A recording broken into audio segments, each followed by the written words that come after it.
Hello everybody, welcome back. We are on episode number 48. Yes, I think. Almost at 50. Of the Abomination Vaults Random Encounters attempt to get through a Pathfinder 2nd edition actual play podcast. In slightly more of a concrete way than I ever managed to maintain any of my normal games. In any console form. The forever GM that keeps on starting things and never finishes them. But we are going to endeavour to make sure that happens here.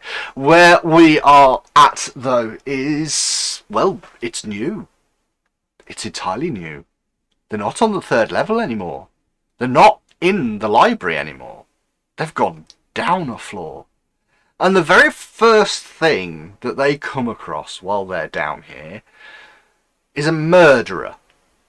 Because, you know, let's never do things by half measures with any of this sort of lot. Let's really go to town with it. Let's really sort it out.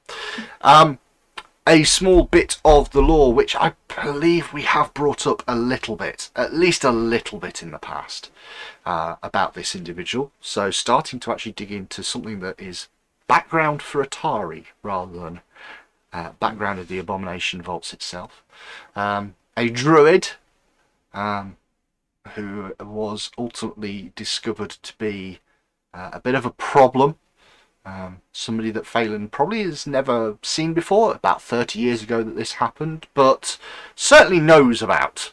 It's something that's mentioned within his druidic order. So this is a known individual, and after opening up the door and seeing this massive stone pavilion with a campfire in the middle and smoke billowing out of the top, he comes to the entranceway where you guys have come down and starts barking at you. You know, just the kind of thing you do. But what we'll do is we will start playing a little music and we will start moving ourselves over onto the game screen. And this is even more special music because this is specific to this area. It's even got a bit of campfire going. So, yeah. We're not going to do much else with the music. Just quite happily keep that on. But I will say to this lot, and it's always going to be the way, because I end up having to pause everything and then redo stuff and pause and redo. But hey, it's the way we're going to go, because guys, with a little bit, actually, I'm gonna add a little bit of versatile combat music over the top of this. I think I need to. We are going to have a little bit of a fight right now. I think that's what we need to do. Let's just drop the volume down on it a little bit so it's not overtaking everything. But everybody, please roll your initiative. And I'm going to pause it right now. Right, we're all rolled up. I've got my ones hidden so that nobody else should be able to see it. You can't see my numbers. I'm assuming you can't see my numbers. Good. Let's go with that. Inver, let's go with your number, please. That's 16 dice plus 7 for skill plus 1 for skill. 24. Okay. Moz. I had 8 on the dice, but my incredible initiative makes that 10. Which helpfully with plus 10 tip gives me 20. Okay. Phelan. 19 on the dice. 12 skill. One scouty. 32. 32. Okay. Nice useless amount. nice numbers there. Okay, and Neffy. 11 on the dice, plus 9, plus 1 for the scouty. So 21. Okay. Well, I mean, some of those are very, very good numbers. I will say that. Some of those are very, very good numbers. Tell you what's an even better number. An even better number is a 34. So, going first will be the individual in question themselves. So, the first thing that they are going to do is they are going to cast a spell. And what they're going to do is they're going to cast... I mean, that seems mean. But I'm gonna do it anyway. I'm gonna cast lightning bolt straight down at the two people that are right in the doorway. So a bolt of lightning strikes outwards from my hand, dealing 4d12 damage. You get a basic reflex save. So Inva and Nephi, if you would be so kind to make a reflex save, please. It would be Inva, except it's Moz. Yeah, Moz, sorry. End up there. Apologies. Good, having rolled the dice. Yeah. Moz, you have a guess. It'll be Roll Moz. It'll be Moz. 7 for a good number. Okay, that's not bad. Hey. So, let's start with Moz, because Moz appears to have the number. My reflex is 9. If you have been on our Facebook page, you know this. Because someone has been putting up the account. Yeah. And the roll on the dice was 11, so we have a total of that's 20. Okay. What have we got for Nephi? 26. 26. Okay, I will say now that the target number for that roll was 24. So, Nephi will take half damage. Moz is going to take all 4d12.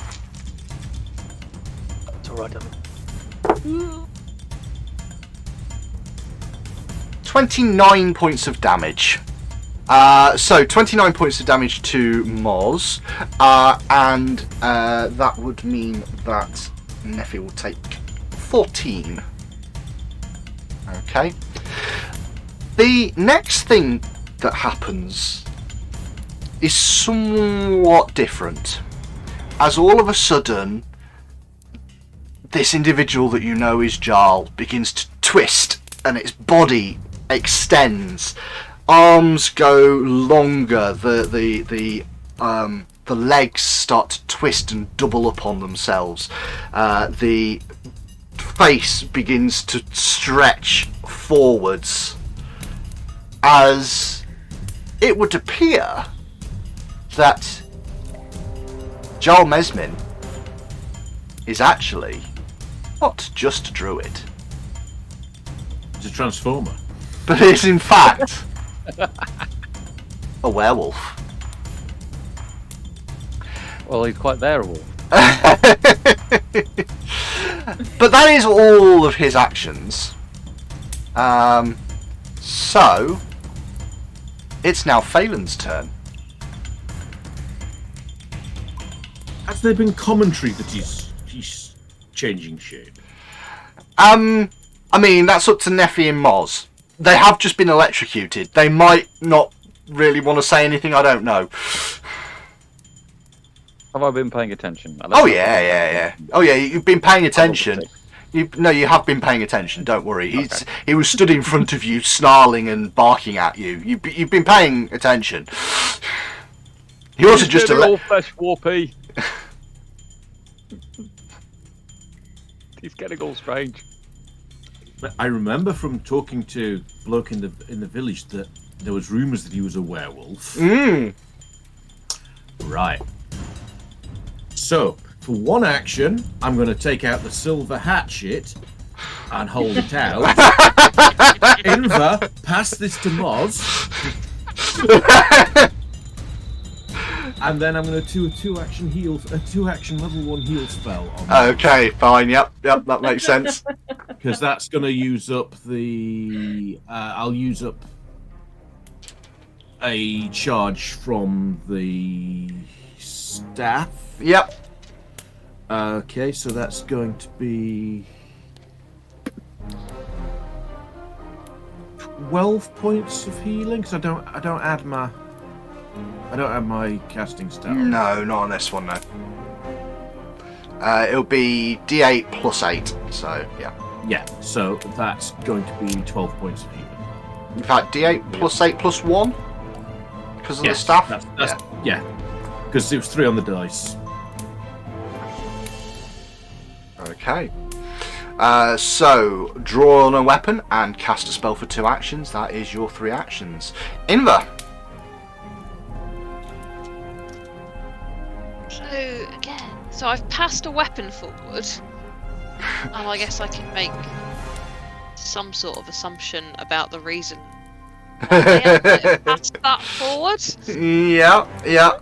I would say to take the weapon off of Phelan and pass it forward will be an action. I can't. Shall I drop the item across onto Monster's sheet so it's there for him? Probably an idea. Oh, I'm gonna put the helmet down. Oh, sensibility. Oh no, that's Neffy's character sheet. That's why that was wrong. I'm not allowed to move items to Mars, so I will see if I can Okay, move Put it in the loot box. I'll That pick looks it up. better.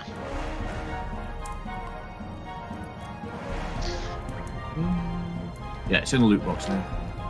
I see it. I have it. Right.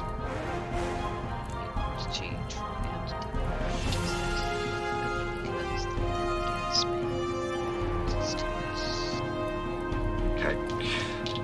You don't currently have a line of sight, so yeah. No, I'm gonna have to move.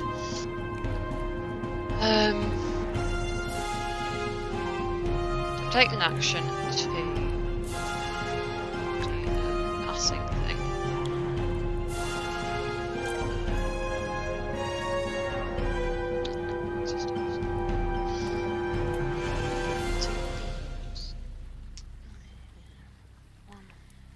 Gonna regret this.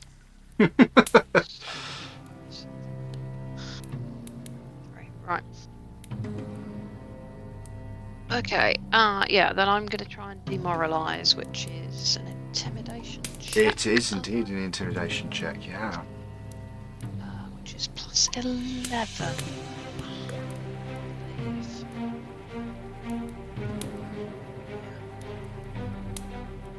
So 15 on the dice plus 11 for 26, please. That is exactly what was needed to frighten this creature. So he's pulled out into this long, elongated, wolf-like shape, and as you round the corner, you stare at it, and it kind of goes, "Oh!"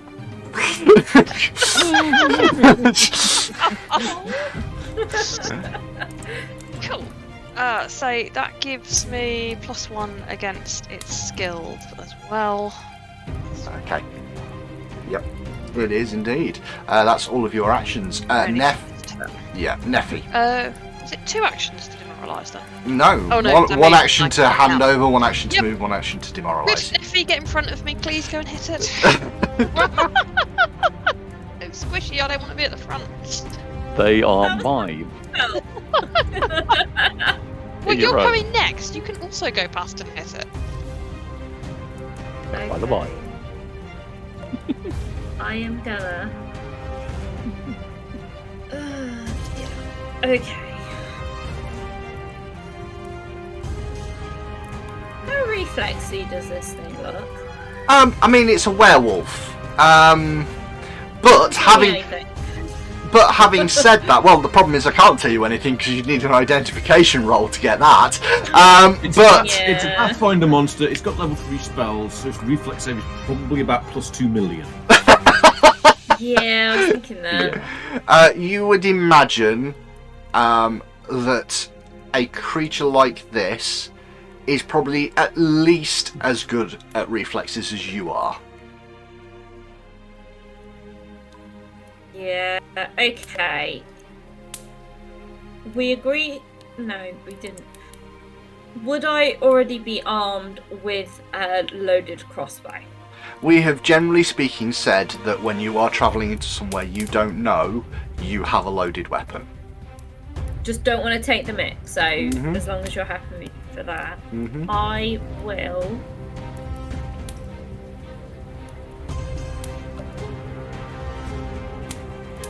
Try to identify it first. Mm-hmm. Okay, that is fine. Let me just see what you're actually going to be best at doing this with. Oh, okay, fine. That makes my life slightly easier. That's a good roll. That's a very good roll. Okay, so you are aware, considering your knowledge of the local society and things like that, and kind of like a basic bit and piece of this.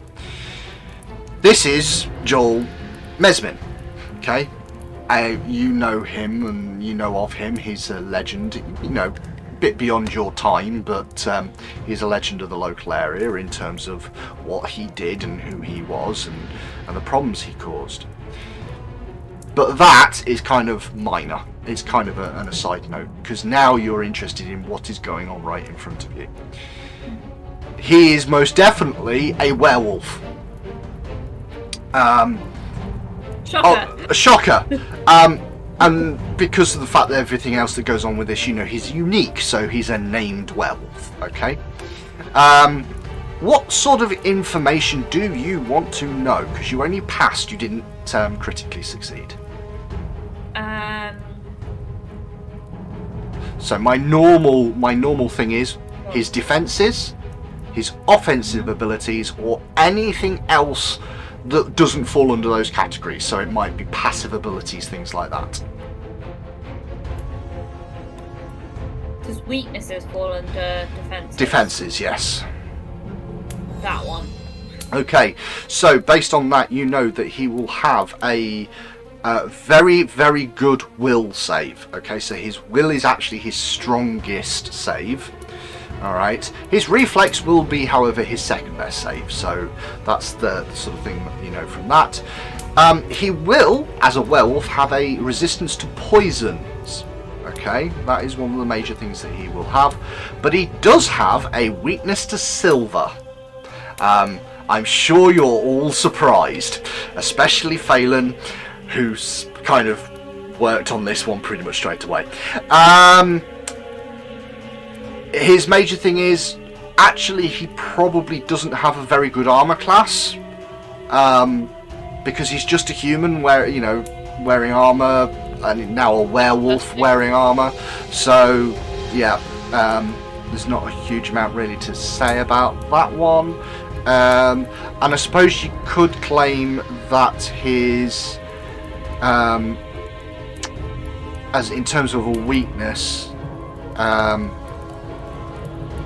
or defense, sorry, he is able to use his sense of smell as a scent ability. So even if you blinded him, he has a chance of hitting people. Okay, he'll roughly be able to pick people out by scent. That's kind of it, really. Okay. I'm gonna shoot him now. Now, yeah, well, you've identified him, so he's now flat-footed to you. Yeah. Hmm. Well, that's okay, because I rolled a nat 20. You can't double crit. Just so you're aware, you can't double. When you get to critical success, that's as high as it goes. All right, it doesn't go again. So nat 20, that would be a hit, and it would be a critical hit. I don't even need to know what your total is. I'm sure you've beaten his armor class.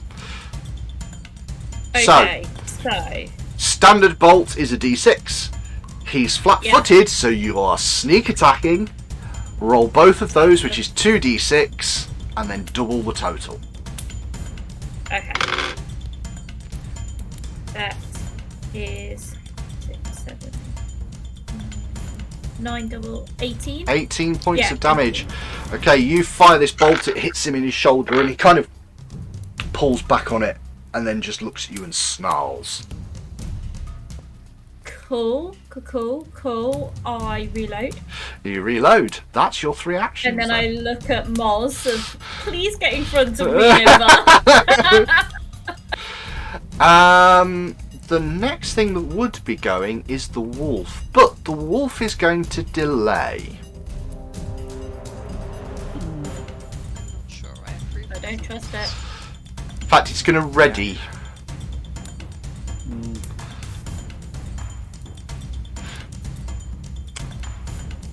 Moz, it's your turn.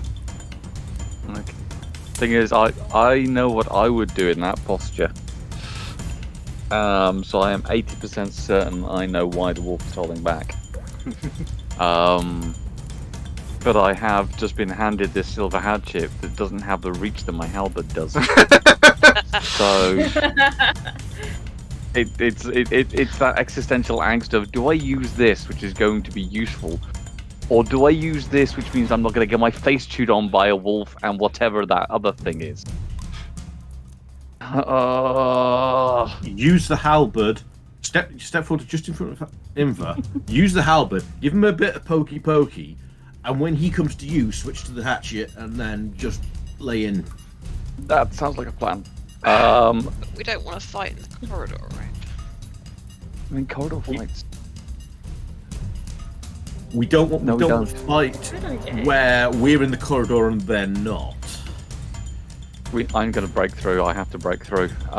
So we have to turn this. So I have to do a breakthrough action. So I am going to very briefly take a look and go. I can do. I'm going to have to stick with the halberd. Do I get a free action of basically looping this hatchet onto my belt? So, Because other people have spent actions passing it over. no, to an extent you do need the action to grab hold of it. Okay. So- I'll receive to put it in a. Yeah. Now, I'm Tuck happy into for your you belt. to say, I'm not going to say you have to take an action to grab it and an action to sheath it. I will say that can be all as one thing.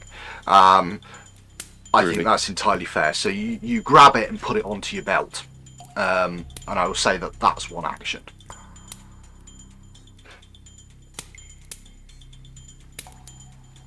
I'll do what?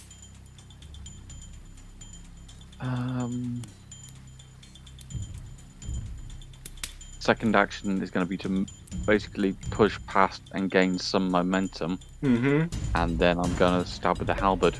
Okay. I was hoping to be able to get a second attack in somehow, so I could engage Brutus Shove because it's a press action. But because it's a press action, I cannot do it straight off. Yep. So we're just going to go for stabbing this thing in the face and aggravating it somewhat. Fair enough.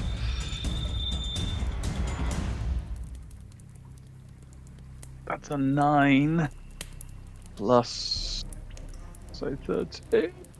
Yes, 13. Okay. He says, don't check himself. Yep, 13. Good. So 22. Yes, Miss. miss. That is a That's miss. my action. Okay. You didn't get into the point where the wolf was going to do what it was going to do because you weren't in range. So it's then this guy's turn. Right. His turn. Let me have a think what we're going to do with this, shall we? So,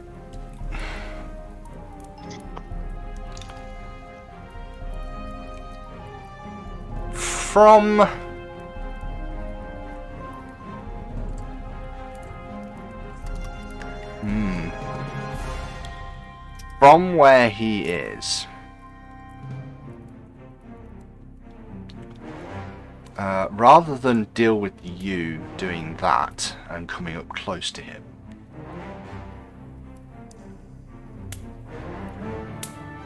instead he will take a step back out of your range, one action, and then rolls his hand round as a ball of fire appears in his hand. Just a small one, not a proper little bead that he's going to lob forwards, but a tiny little ball of produced flame which he throws at Moz. That is going to be an attack roll. I am afeared, so this is slightly harder than it should be. And only a 3 on the dice for a 17, so I am going to miss you with that produced flame. But yes, a small bit of fire buzzes past your ear and splashes against the wall just behind you, missing everybody. That is the end of his turn. That does mean the frightened condition drops, and it is then Phelan's turn.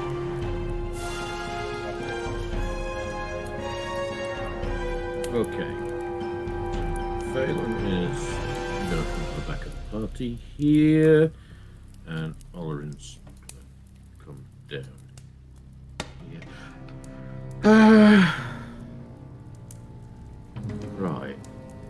What's the burst radius on Fireball? The burst radius on Fireball, I believe, is 20 foot.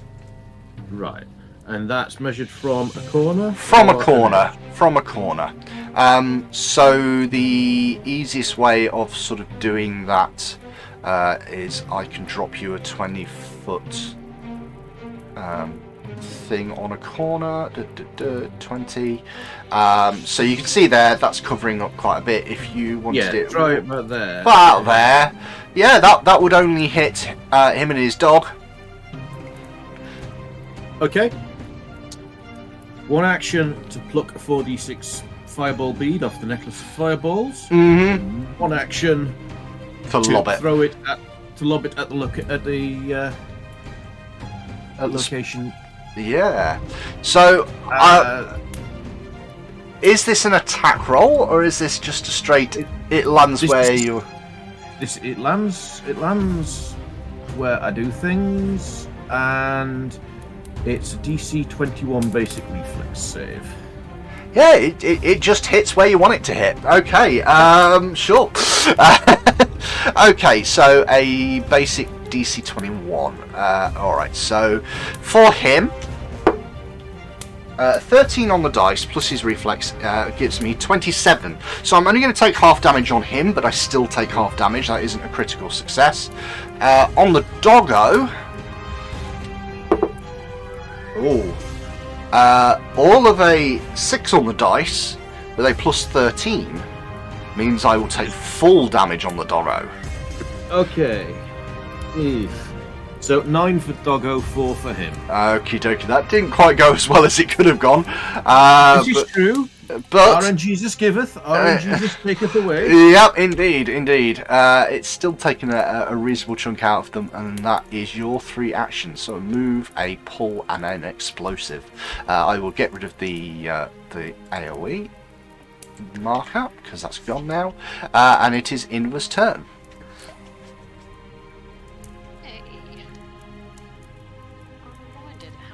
Terrible I am at stuff that's undead.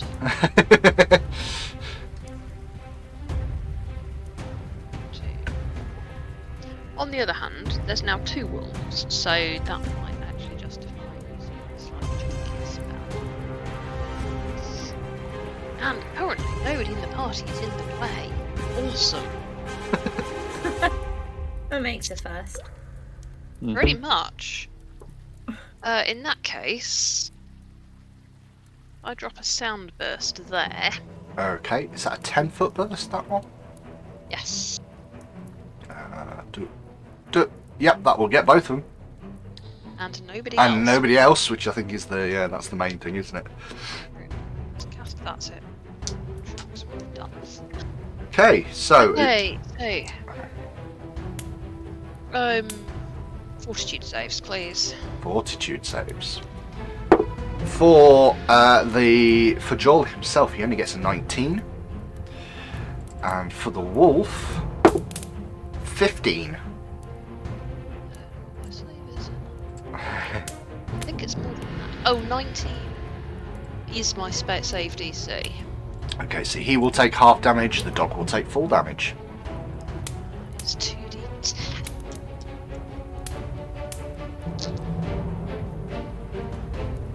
2 10s on the dice. Nice. Okay, so he takes 10 points of damage and the dog takes a whopping 20 points of damage. The wolf does not look happy at this. The wolf looks very upset, and to be honest with you, there's a look of concern on Joel's canine displaced face as he watches you do that. Failed, it's also deafened for a round. Oh, even better, even better. I'm not entirely sure the dog cares too much for deafened. I don't think it's going to do a lot to it, but... Unless he was directing it by hand? Not so much. Or hand signals? Anyway. Not so much. But in either case, it's still not going to be great for it. And then I'm Okay. going to cast shield. Fair. Made myself a target. You did. It's Neffy's turn. Paul, I shoot at the werewolf. Mm-hmm.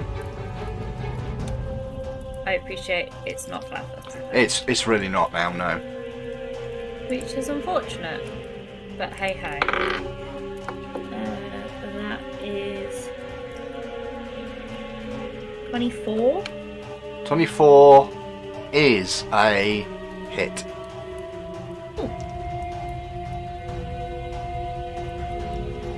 4 points of damage. Okay, 4 points of damage. Reload and shoot again. Mm-hmm.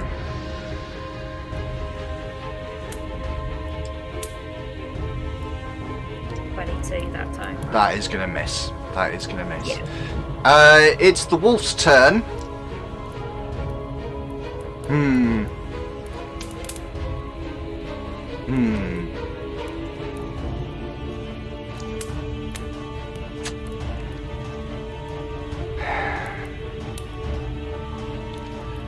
Just keep pushing back.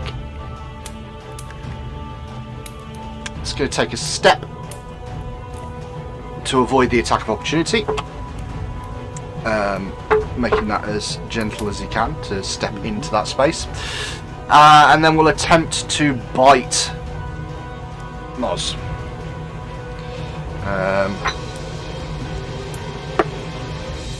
5 on the dice with a plus 13 is only going to be an 18.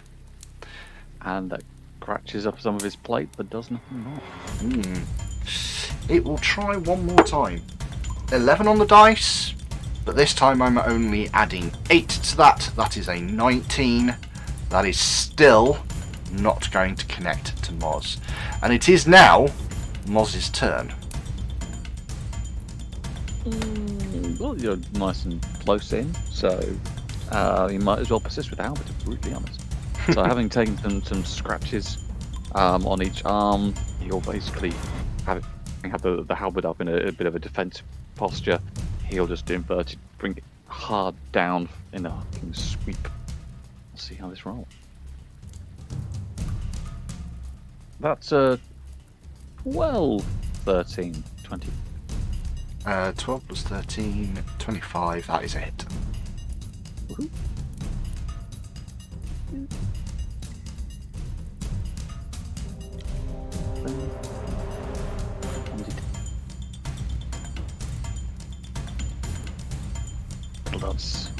That's a 7 plus 4 for 11 points of damage on the halberd. Okie dokie. Still up. Again, still not looking great. Bully for you. Having done a J curve with a halberd, and effectively brought the butt of it up behind him. Mm-hmm. Go forth and don't procreate, and he's going to brutally shove the halberd forward, trying to use the top. Okay, so you brutish shove. Cool. Brutal shove. A natural 20 plus numbers. Plus numbers. Plus Numbers, 9 for 29. I mean, that would be a hit, but with the natural 20, that is a critical hit. So, I believe you're able to push him 5 foot away for a start. In fact, 10 foot potentially with a critical 10 hit. foot, I do believe. Let me just double check anyway. Including. Make a strike with it. Hit the target is also smaller. It's flat-footed until the end of your turn, and you can automatically shove it. If you're including the critical success effect, if it was critical. So the distance is to do with the damage. And it's shove action, which is 10 foot. Okay. So yeah, I'm just going to barrel it backwards into the druid again. That's going to have any positive effect. And Otherwise, I will it wouldn't do anything, one no. side or another. Yeah, no, that would unfortunately not do anything. Then can I push him to there? Yep. And the damage is 1d6. That's 4 and 4 for an 8, doubled to 16. 16. Okay. Again, still up, but doesn't really look good at all. So that's 1, that's 2, and then he is. How much movement do I have available to me? I have to move a distance that is almost touch of 20. There we go, 20 feet. So having managed to clear the corridor, effectively speaking, we've got 10. It's 5. He's gonna basically exploit the charge and push in and wrap around. What's your movement allowance? 20. 20. Remember, the second diagonal counts for double, so it was 10 to move forward, 15 to get there, but it would have been 25 to get behind him. In that case, then, can I get 2? You can, yeah. You absolutely I can. should open up. Okay, so you move through to there. Okay. Alright, so it goes round to the top of the turn. We are on turn number 3, and the werewolf creature is going to try and cast a spell. Now, Moz, obviously you are allowed to have a swing at this, having the attack of opportunity ability. So by all means, should you wish to, you may make an attack of opportunity. I think it's a benefit for me to do so, yes. Not going to hold off, that's something else. So that's going to be 17 plus 13 for a total of 30. Okay, that is a hit, but not a crit. So the spell will go through, but you have hit him. It is 9 on the dice plus 4, 13. Lucky for some damage. Okay, that's pretty good. That's pretty good. What he's going to do is he turns and he will touch the wolf, and he will cast a heal spell for 2 actions on the wolf. Now, he is going to be able to heighten that, so I'm just going to use the thing in here. Heal 3d8 has come up with 10. Not the best, but he does get an additional 16, 24 on that because he's using the 2 action versions, so the wolf will be healed for 34 points of damage, just to stop his friend being entirely destroyed. He's then going to turn around and he will attempt to bite Moz for his 3rd action. A jaw attack against you. 18 on the dice with a plus 16 is going to give me 28, 34 to hit you, sir. Which is 12 above. That would be a critical hit. Okay, so the first thing to know when you get bitten by a werewolf is that it hurts. So 2d8. Only 9 in total on that, but plus 7, so that's 16 points of damage, doubled to 32 points of damage. However, I also really want you to make a fortitude save, please. I mean, it's 32 points of damage. Is it piercing? Because like I can negate 3 points of piercing damage. It is piercing, so you do indeed negate 3 points of that. So that goes from 34 down to whatever it is. So 34 down to 32. 20... Sorry, down to 29. 32 to 29, which is great because I had 39 HP. So 32 to 29, so that gives me 10 HP remaining. That's great. That's I can work with that. Okay. And okay. a fortitude. And a fortitude save, please. I kind of want to fail it. Just internally, just as a player. I don't know if the character does it because I don't know if it's effective. But that's a 14 plus 10 for 24. That is only just a save. Just so you're aware, that is only just a save. However, that is all of the actions that this can take. It is now Phelan's turn. Okay. And yes, Moz, please take that damage. Might take the cross. Sorry.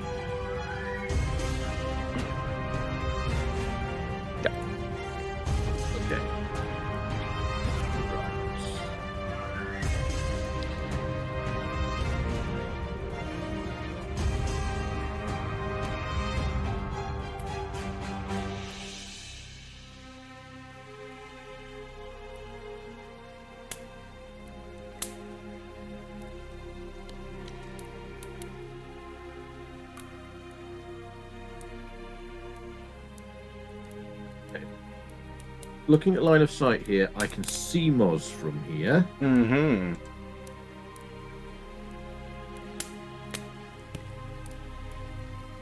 But from the middle of my square to the middle of his square, it's 35 feet. It is, yeah. However, one attack, so one action, reach spell, Yeah. 2 actions, level 2 heal, all the way across to Yeah. That absolutely works. Captain Orkington's. There you go. Which should be good, not so good.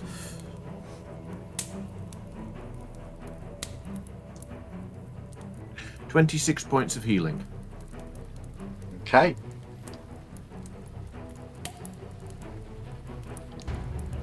And that's my 3 actions done. That is indeed, yeah, that is indeed. So, Moz gets healed up. Oh, hang on a second. So healing on that one, sorry. You got 26. But just help. Yeah, come on. Do Oh, the yeah, thing. sorry, I need to move the initiative order back so you can do that. There you go, you Yeah. should be able to do it now. Right. And we'll put a badger at the front as a badger buffer. Okay, you Don't biff the badger. buffing the badger this time. The badger is buffering the party. Yes, sure, okay. Inva, it is your turn.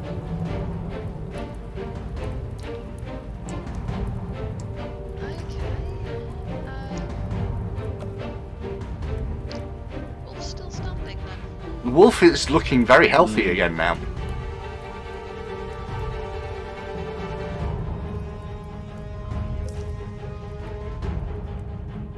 Hurt the everything. Huh? Hurt the everything.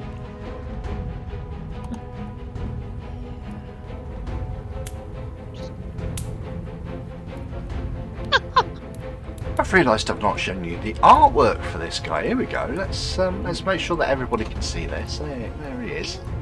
Wow. Jesus.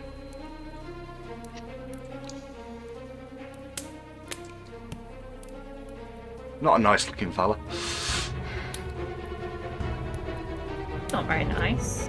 No wonder he's got issues. Got a certain aesthetic going on, but yeah.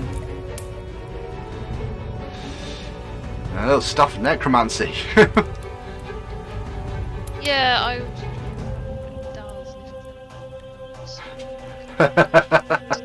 No, I wasn't trying to roll an attack with it. I was trying to get it done with the spells I'd got. I mean, I'm assuming, have you opened it up now? Have you managed that?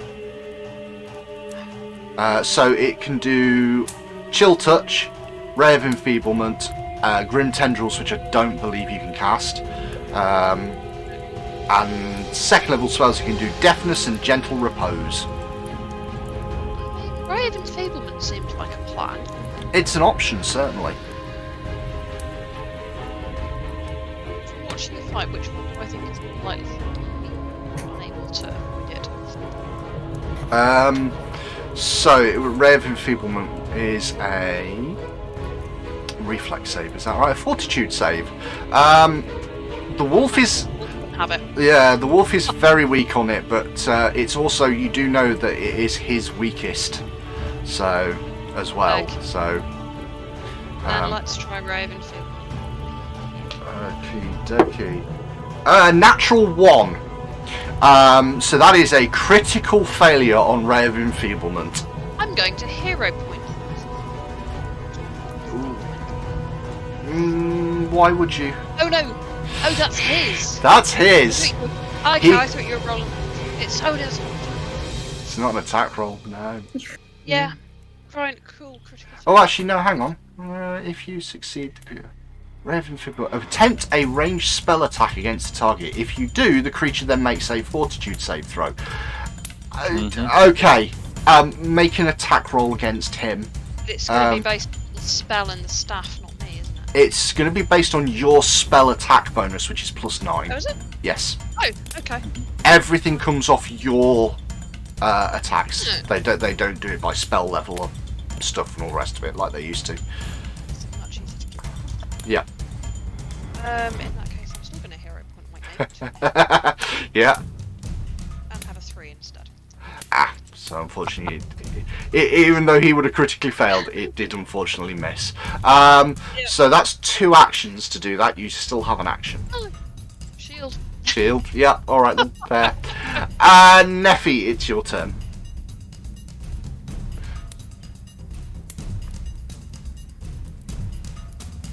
And then shoot, because I want to be nowhere near any of this.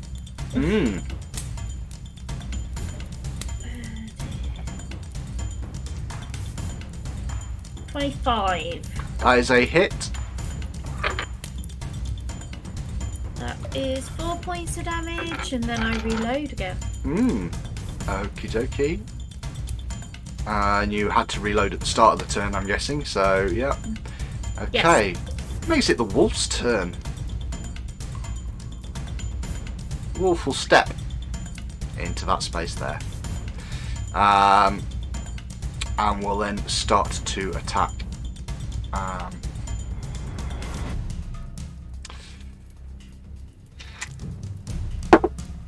But that's a natural 1. So that is going to miss. It's 2 in a row, that is. And that's an 8. With a +8 for a 16. So that is also going to miss. So the wolf is completely incapable of hitting Moz. Moz, it is your turn. I don't have any sweeping attacks.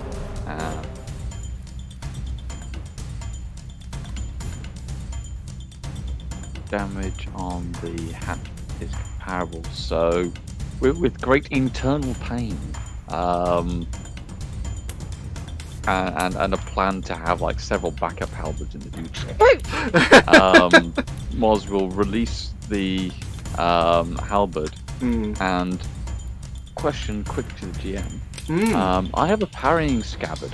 Yes. It's technically got a short sword in it. Yes. Can I? And it says as an action when you draw the weapon, you can draw the scabbard as well. Can I draw the hatchet and effectively bring up the scabbard as well? I'm going to say no, because the idea there is that in the act of drawing the sword, effectively what you're doing is holding onto the scabbard, unbuckling the scabbard as you draw, so you would have it in then both hands as a single action. Whereas with the hatchet, you're pulling it off of one side and you would have to unbuckle the scabbard with the other.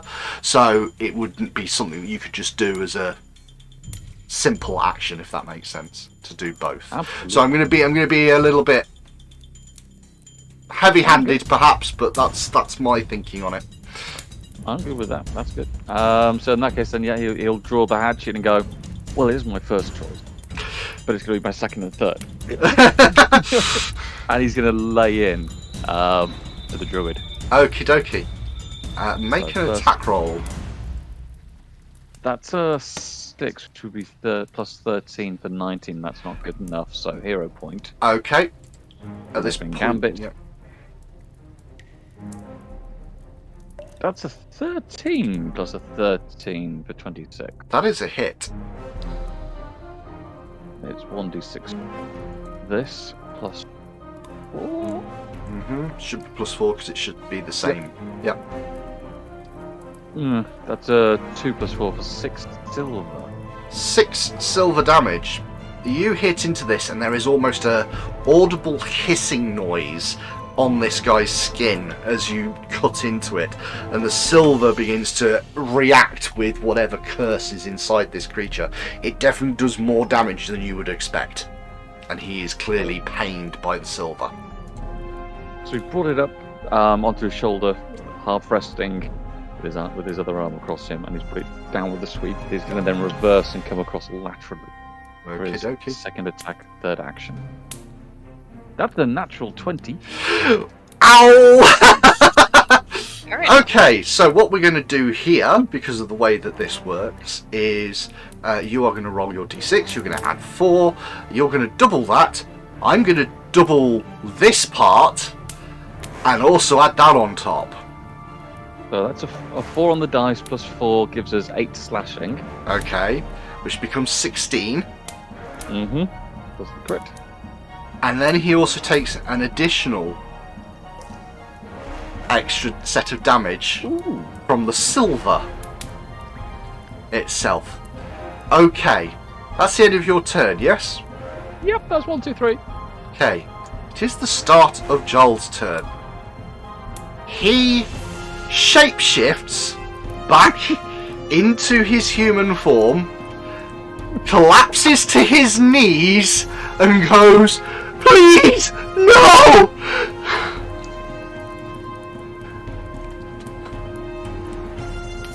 At the moment, Moz has just basically just finished that strike.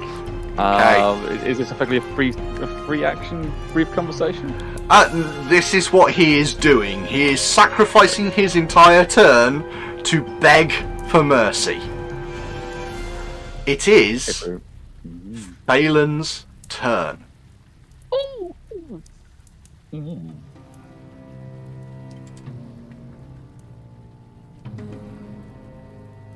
Okay.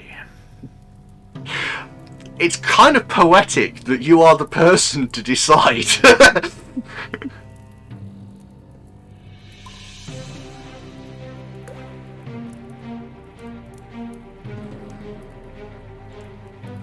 Okay. So Phelan's going to stride forward a bit. Not right next to him. Mm-hmm.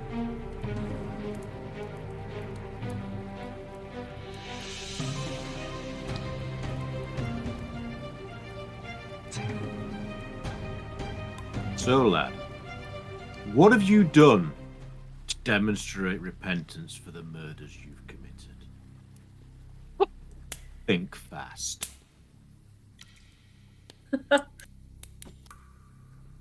I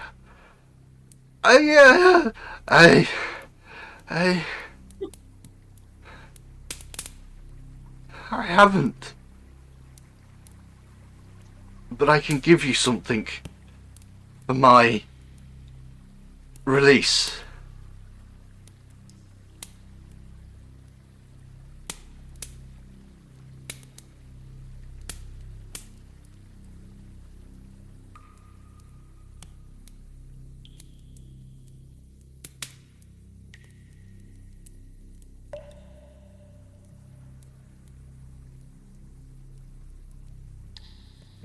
Starts to fumble around and like it around his neck and holds something out to you. It's a necklace. What sort of necklace does it look like? It looks like a plain and simple bejeweled necklace showing the symbol of, or in the shape of, a porpoise, and written on like a band of metal that goes around it, the words, "Alia, my beloved, this is the necklace that belonged to his last victim.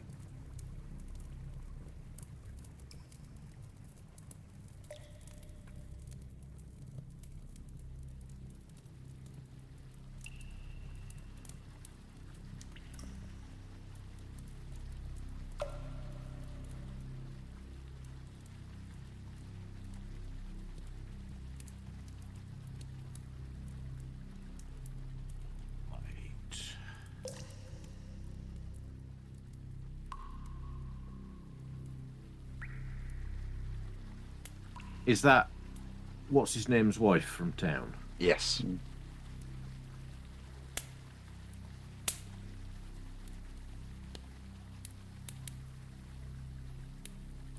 And that was 30 years ago. Yes. You've had 30 years. Moz, finish the job. And we'll stop there for this week.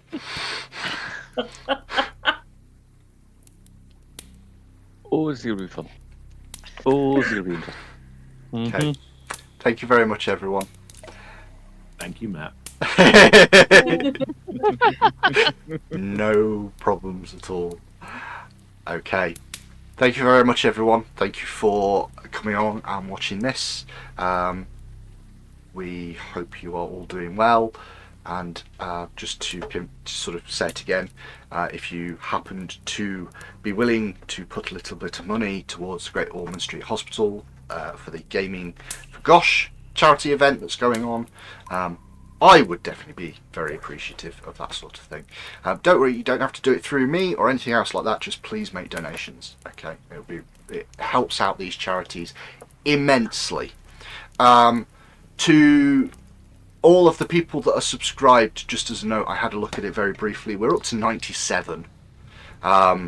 So, in all seriousness, guys, thank you ever so much for being part of that. If you could point people in our direction, please do like, please do subscribe, please do spread the word, because we are having so much fun. We are enjoying this, and yeah, this is getting interesting. Night night for now. Bye bye. Bye. Bye bye.